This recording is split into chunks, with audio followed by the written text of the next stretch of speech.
1장 1절에 태초에 하나님이 천지를 창조하시니라 말씀하셨습니다.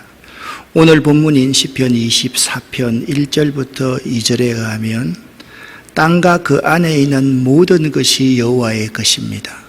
세상과 그 안에 사는 모든 것이 여호와의 것입니다. 왜냐하면 여호와께서 바다 위에 땅을 세우셨고 물들 위에 그 틀을 마련하셨기 때문이다 라고 말씀하고 있습니다. 환경이란 우리 주변에 펼쳐져 있는 자연을 말합니다.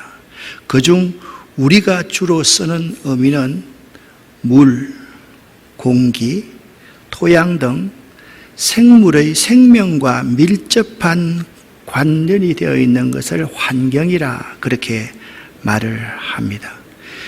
6월 5일은 유엔이 지정한 세계 환경의 날입니다. 우리가 어렵게 살아가던 시절을 지나서 1970년대 환경오염이 전 세계적인 이슈로 부각했을 때 유엔은 72년 6월 5일 스톡홀름에서 유엔 인간 환경 회의를 개최하고서 유엔 환경 계획을 설치합니다. 그래서 매년 6월 5일을 세계 환경의 날로 지정을 하였습니다. 우리나라에서도 1996년, 그러니까 얼마 되지 않았죠, 환경의 날을 법정 기념일로 정했습니다. 매해 공교롭게 오늘이 6월 5일인데요. 환경의 날은 6월 5일로 지켜지고 있습니다.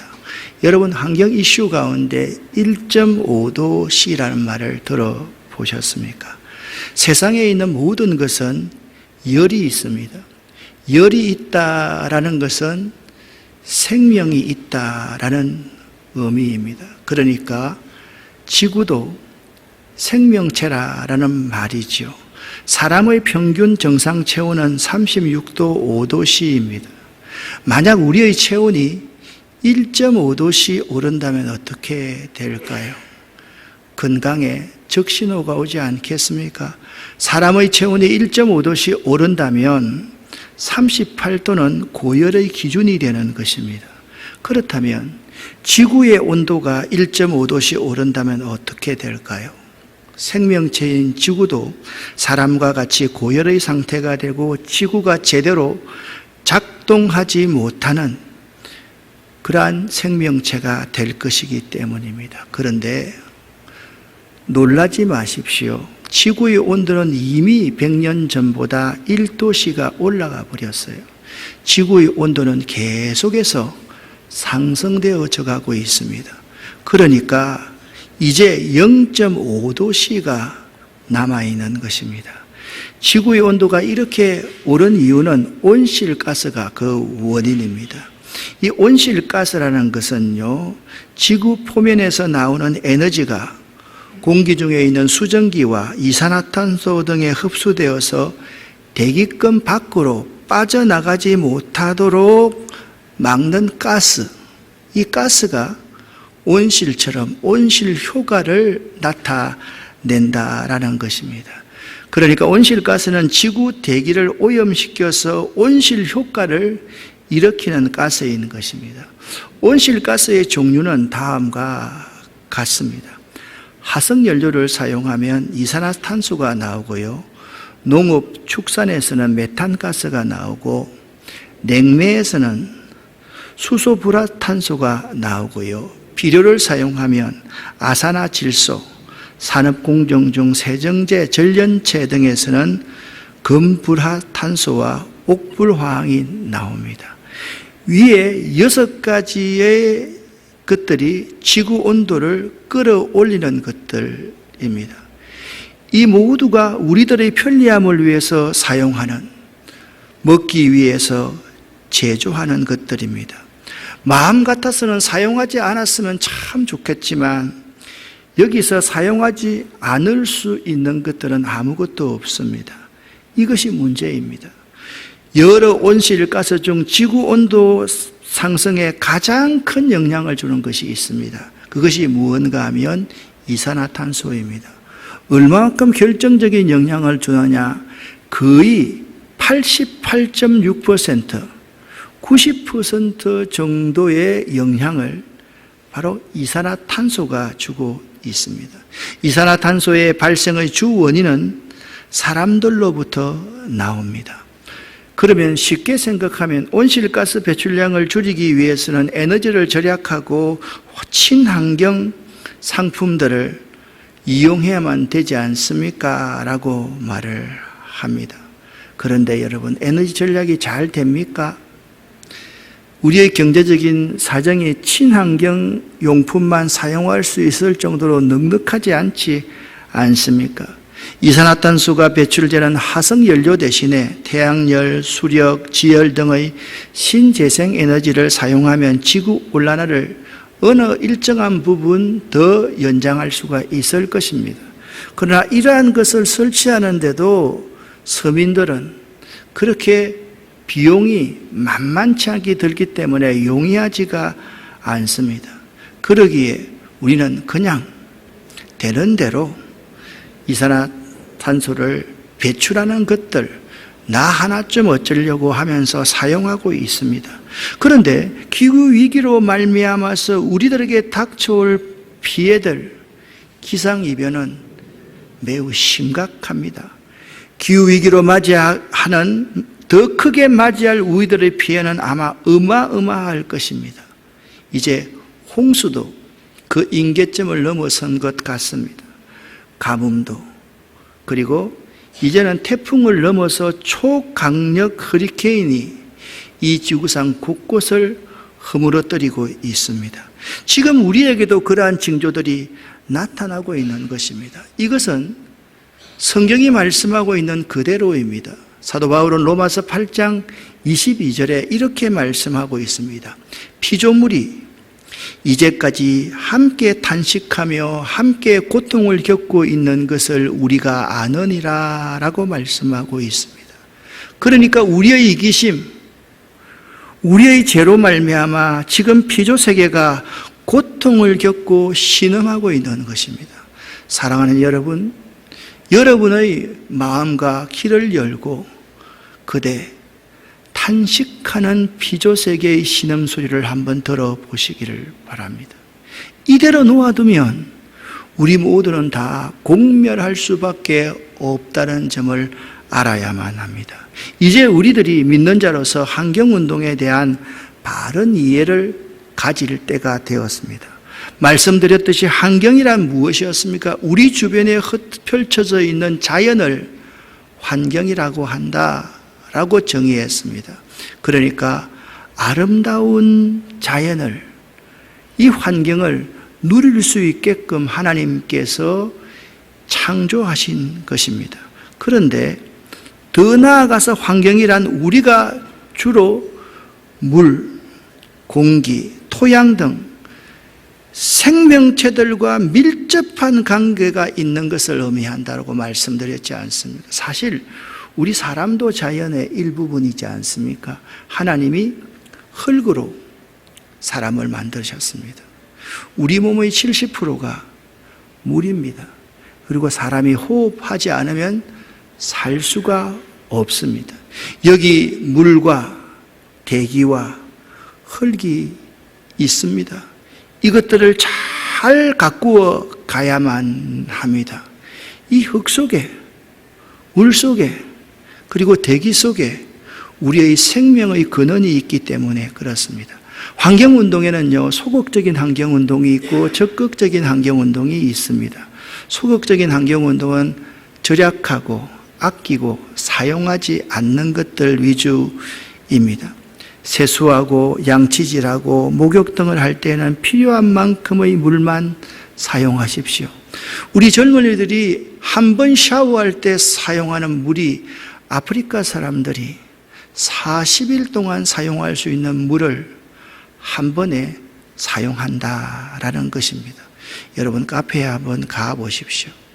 카페에서 물을 사용할 때 저는 옆에 일반 허들의 물을 담아둘 수 있는 통을 만들어 두었습니다. 그것을 재활용하는 것이죠. 가정이나 학교에 쓰레기 분리 수거용 비닐봉지와 쓰레기통을 잘 준비해야만 합니다.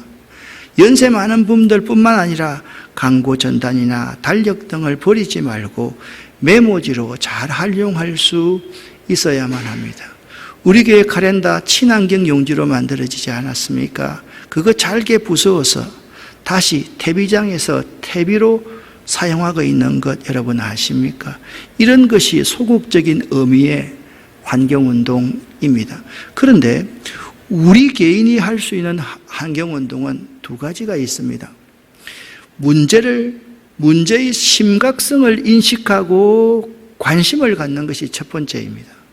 두 번째는 작은 실천을 한번 해보는 것입니다. 여러분들이 환경운동을 한다라고 하면 이 환경 문제가 얼마나 심각한가를 인식하고 관심을 가지십시오. 그리고요, 작은 실천을 한번 해보는 것입니다. 저는 우리 교회에 이런 운동을 하시는 분들이 좀 많았으면 좋겠다라고 생각이 듭니다. 여러분, 줍깅이라는 말을 들어보셨습니까? 플로깅이라는 말을 들어보셨습니까? 무슨 말인가 하면 조깅을 하면서 쓰레기를 접는 운동입니다. 스웨덴에서 시작됐는데요. 예를 들면 우리 조류생태공원을 걸으면서 봉지 하나를 가지고서 거기에 있는 플라스틱이나 쓰레기 등을 우리가 줍는 운동을 우리가 하는 겁니다. 그렇다면 믿지 않는 사람들이 그러한 모습을 보고서 참 예수 믿는 사람들 좋은 일 하다, 착한 일 한다, 그렇게 칭찬하지 않겠습니까? 우리가 칭찬을 들으려고 그렇게 하는 것은 아닙니다. 그러나 이러한 줍깅을 우리들이 활성화해 간다면 이 지역사회 많은 사람에게 선한 영향력을 끼칠 수 있을 것이다 라고 생각이 됩니다. 또한 적극적인 의미의 환경운동이 있습니다. 일반적으로 환경이라는 연구 분야는 생물의 보전, 방지공학, 그리고 친환경 등으로 나누어질 수가 있습니다. 한 종을 다음 세대까지 얼마나 잘 이어져 갈 수 있게 할 것인가, 대기오염 방지, 수질오염 방지 등 먼저 큰 재앙을 맞이하지 않도록 방지할 수 있는 공학적인 연구를 하는 것도 환경운동의 한 분야입니다. 그리고 우리가 하고 있는 친환경 등으로 나누어져 있습니다. 우리가 환경을 보호해야 될 이유는 도덕적, 윤리적인 이유와 경제적인 이유 두 가지가 있습니다. 사람들은 윤리적인 이유라고 하면 그거 당연히 해야지요 라고 이야기를 합니다. 그런데 경제적인 이유에서 환경운동을 해야 되는지는 잘 모르고 있습니다. 환경보호는요, 경제성장보다 더 중요하다고 할 만큼 그 중요성이 점점 더 커지고 있는 상황입니다. 환경운동은요, 미래의 위험을 줄이기 위한 투자이기 때문에 반드시 해야만 합니다.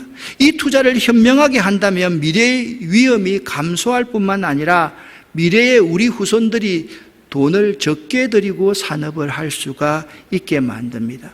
만약 지금 환경을 보호하지 않고 지나친 개발과 남용으로 인해서 당장은 행복하다 할지라도 나중에는 엄청난 손실, 데미지가 발생한다는 사실을 우리는 알아야만 합니다.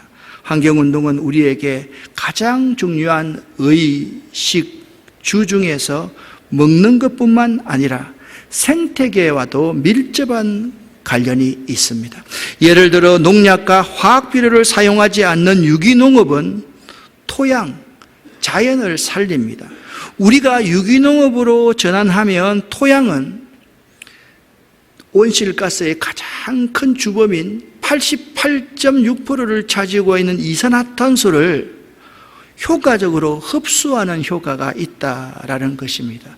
그 결과 지구의 온난화를 일부분 막을 수가 있습니다. 또한 건강한 토양에서 자라는 농작물들은 우리의 안전한 식재료로서 사용할 수가 있는 것입니다. 이렇듯 적극적인 환경운동에는 예방교육, 일반교육, 공동체적인 협력 등이 포함될 수 있습니다. 자, 공동체적인 전 지구적인 협력의 운동 가운데 한 일환이 지금 전 세계가 탄소 중립 정책을 추진하고 있습니다. 그거 나하고 아무런 상관이 없는 것이지. 탄소 중립 정책은 이런 것입니다. 대기에 배출되거나 누출되는 온실가스의 순 배출량을 제로로 만드는 것이 탄소 중립 정책입니다. 이 정책은 매우 중요한 정책임을 알아야만 합니다. 이렇게 환경운동을 실천해야 그래도 온 세상은 살 수가 있습니다. 요한복음 3장 16절에 의하면 하나님이 세상을 이처럼 사랑하사 독생자를 주셨으니 이는 그를 믿는 자마다 멸망치 않고 생명을 주시기 위해서 하나님께서 독생자 예수를 주셨다라고 말씀하고 있습니다. 하나님은 이 세상을 극진히도 사랑하시는 분입니다. 하나님의 독생자 예수는 온 세상 생명을 살리시려 이 세상에 오시었습니다. 우리들은 예수 믿는 사람들 아닙니까? 우리가 예수 믿는 사람이라면 예수님의 그 사랑을 따르기 위해서 환경운동은 반드시 실천해야 될 운동인 것입니다. 그런데 이런 질문이 있습니다. 왜 환경운동이 중요합니까? 환경이요, 우리 주변에 펼쳐져 있는 자연이라고 그랬습니다. 그런데 물, 공기, 토양 등이 오염되는 것을 환경 파괴, 환경 오염이라고 말합니다. 이것은요, 생명과 밀접하게 연결되어 있기 때문에 환경이 오염되고 환경이 파괴되면 생물들이 살 수 없습니다. 환경이 파괴되면 이 세상이 죽고 우리들 모두도 다 죽습니다. 오늘 이 본문인 시편 24편 1절과 2절 말씀을 보면 땅과 그 안에 있는 모든 것이 여호와의 것이다. 세상과 그 안에 사는 모든 생명체가 여호와의 것이다 라고 말씀하고 있습니다. 사랑하는 여러분, 기억하십시오. 세상의 모든 것과 세상의 모든 생명체는 다 하나님의 것입니다. 아멘. 믿으십니까? 세상의 모든 것과 세상의 모든 생명체는 다 하나님의 것입니다. 하나님의 것을 잘 가꾸어가는 우리는 청지기에 불과하다는 사실을 알아야만 됩니다. 환경에 대해서 하나님께서는 이렇게 말씀하셨습니다. 하나님이 그들에게 복을 주어 가라사대 생육하고 번성하여 여러 바닷물에 충만하라, 번성하라, 그렇게 말씀하셨습니다. 이 말씀을 현대적 의미로 바꾸면 하나님께서는 이 자연을 만들어 놓고 이 자연 속에 물과 공기와 토양을 만들어 놓고 모든 식물과 동물들이 서로 잘 가꾸면서 행복하게 살아라, 이것이 복이다 라고 말씀하셨다는 겁니다. 창세기 1장 25절 말씀을 보면 하나님이 보시기에 좋았더라 라고 말씀하고 있고, 1장 31절 말씀에 하나님이 그 지으신 모든 것을 보시니 심히 좋았더라, 그렇게 말씀하고 있습니다. 자연은 우리가 마음대로 훼손할 수 있는 것이 아닙니다. 자연을 다스리라는 것은 자연과 상생하며 살아가라는 것이지, 자연을 인간 마음대로 누리면서 살아가라는 것은 결코 아닌 것임을 알아야만 합니다. 이제 그렇다면 우리가 어떻게 하면 좋겠습니까? 환경 파괴는 생존의 문제입니다. 파괴는요, 반드시 재앙을 우리에게 가져오게 되어 있습니다. 환경 파괴는 인간이 하나님의 뜻을 거스리는 죄입니다. 그래서 환경에 대한 관심이 중요합니다. 이것은요, 불편함, 감내해야 되고 편리성을 뛰어넘어야만 합니다. 실천하는 교회와 그리스도인이 필요합니다. 환경 문제는 또한 21세기 중요한 선교의 대안이 될 수가 있습니다. 환경 회복은 십자가의 정신으로 돌아가게 만듭니다. 여러분, 죄가 무엇입니까? 하나님과 인간과의 관계의 단절입니다. 인간과 인간과의 관계의 단절이 죄입니다. 인간과 자연과의 관계의 단절이 죄입니다. 그래서 인간이 죄를 지었을 때 이 자연은 가시와 웅큼키를 내었다라고 성경은 말씀하고 있습니다. 관계가 단절된 것입니다. 이 관계를 회복시킨 것이 무엇입니까? 십자가 아닙니까? 하나님과 인간을 회복시킨 것이 십자가이고, 인간과 인간과의 갈등을 회복시킨 것이 십자가이고, 인간과 자연을 회복시키는 것이 십자가이기 때문에 파괴된 환경을 회복한다는 것은 십자가의 정신으로 돌아가는 것을 의미하는 것입니다. 십자가의 정신이 무엇입니까? 희생이요, 섬김이요, 솔선수범이요, 사랑의 실천입니다.